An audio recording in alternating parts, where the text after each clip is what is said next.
आणि यानंतर एक मोठी बातमी आहे। साताऱ्यातील साहित्य संमेलनाचं आज उद्घाटन होतंय। मुख्यमंत्री देवेंद्र फडणवीसांची उपस्थिती आहे। पोलीस बँड, राष्ट्रगीत आणि महाराष्ट्र गीतानं मानवंदना सुद्धा देण्यात येणार आहे। 99व्या अखिल भारतीय मराठी साहित्य संमेलनाचा गुरुवारी साताऱ्यामध्ये ध्वजारोहणाने प्रारंभ झाला।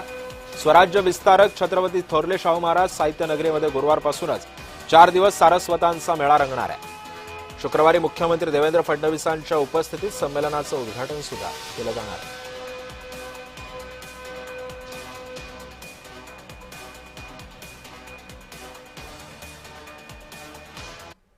सातारामध्ये 99व्या अखिल भारतीय संमेलनाचं उद्घाटन आज मुख्यमंत्री देवेंद्र फडणवीस यांच्या हस्ते पार पडणार आहे।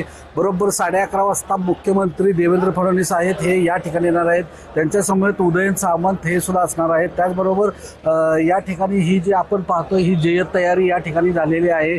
मोठा पोलीस फौजफाटा सुद्धा या ठिकाणी तयार करण्यात आलेला आहे। मोठ्या प्रमाणात साहित्यिक या ठिकाणी हजर झालेले आहेत आणि आज या साहित्य संमेलनाचा उद्घाटनाचा समारंभ बरोबर 11:30 वाजता पार पडणार आहे। त्यानंतर मुख्यमंत्री देवेंद्र फडणवीस हे सातारा येथे झालेल्या पोलीस वसाहतीचं उद्घाटन करणार आहेत। हे उद्घाटन झाल्यानंतर साताऱ्यातील जे भाजपचे नवनिर्वाचित नगरसेवक झालेले आहेत या नगरसेवकांचा सत्कार सुद्धा यांचा पार पडणार आहे। हा कार्यक्रम झाल्यानंतर मुख्यमंत्री देवेंद्र फडणवीस हे मुंबईला रवाना होणार आहेत।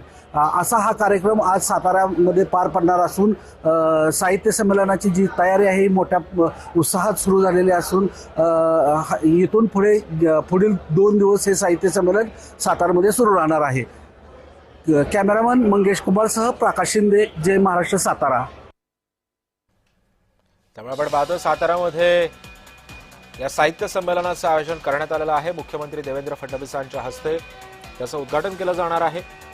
साताऱ्यातील साहित्य संमेलनाचं आज उद्घाटन होतंय।